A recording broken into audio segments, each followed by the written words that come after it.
I want to start with you, Dr. Exum, and refer to uh, a point that you made in your testimony. Essentially, you said that a lot of the weapons that we're selling to the Saudis are essentially prestige weapons, F-16s, tanks, weapons that they like to display on military parades, weapons they think are kind of cool, but not necessarily the weapons that you might want them to have and use to defend themselves against real threats, like, say, a minesweeper or an air defense system. Is that a fair statement of your views? I didn't specifically call out the Saudis, but I think it's been a problem throughout the region, frankly, where there's been a lot of accumulation of high performance aircraft and a lot of fighter aircraft in particular.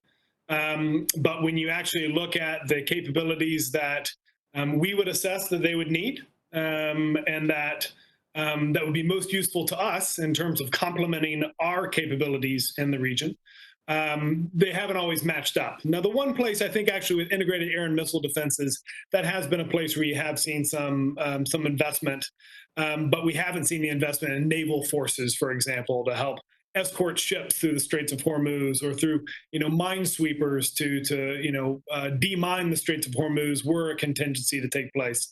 So Right. it is fair to say that. So, and you spoke earlier about the problem of incompetent use of the weapons that they have in Yemen. So let me ask you this question: if there were to be a real military confrontation with Iran in the Gulf, a confrontation that we judged threatened vital U.S. interests, would we ask the Saudis to do something with those weapons? Would we trust the Saudis to do something with those weapons? Or would we take care of that situation ourselves? Well, Congressman, and I've written this before, things could have changed in the past 3 years. We could have completely rethought the way in which we estimate our regional militaries. I don't think that's the case. I would be very surprised if that were the case. I think it's more likely that if we were to get into some sort of contingency against Iran, Congressman, I think we'd mostly ask our partners to stay out of the way, frankly. Right. Doesn't that fatally undermine the case for an emergency sale of weapons to the Saudis to deal with a contingency from Iran? I'd want to know a little bit more from the Secretary of State, perhaps, in terms of what his rationale was for emergency sale. I've not been privy to the administration arguments, but I do think it's accurate to say, or I'd be very surprised if it was inaccurate to say that we would not expect many of our regional partners to do much in an actual contingency, and that the precision-guided munitions that we've sold them to include, as well as a lot of the high-performance aircraft, would mostly be unused in the event of a hot war between a U.S.-led coalition and Iran in the vicinity of the Gulf region. Right. And so you'd agree that the desire for prestige does not constitute an emergency. Again, I think we're talking about precision-guided munitions, Representative and Malinowski, and I think the Saudis have used, unfortunately, in cases, precision-guided munitions, whereas not to defend themselves against an attack from Iran. Depends on how you would look at the Houthis. I mean, the bigger challenge that I have, Representative Malinowski, is really, it's not precision. They're only precision-guided if you use them in a certain way.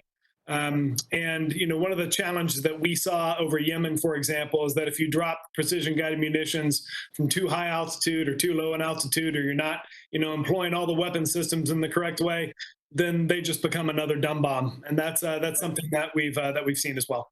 So speaking of PGMs, we've got another sale now of PGMs that has been proposed. I think another $478 million worth of paveways on top of the emergency sale.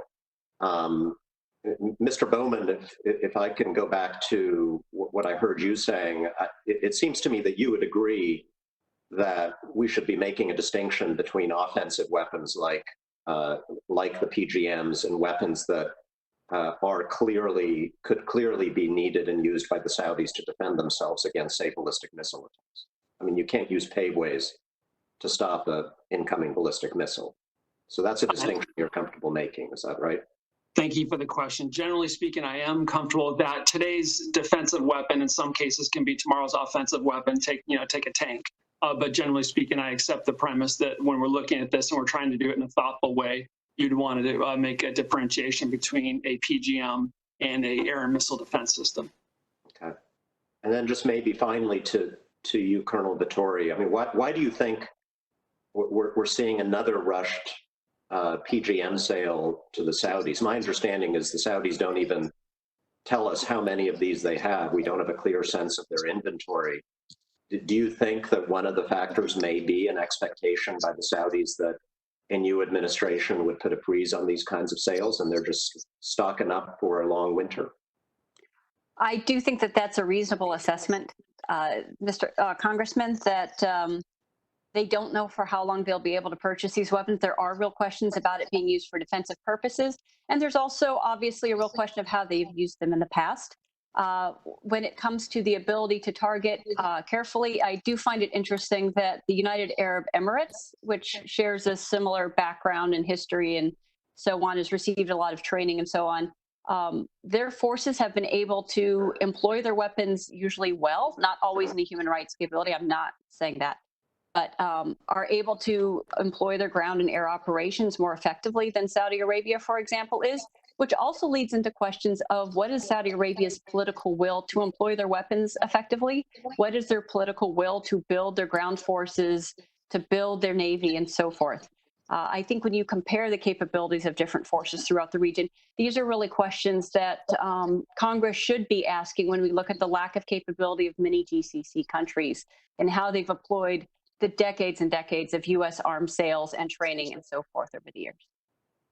Thank you so much. And I think I'm out of time, so we'll yield back.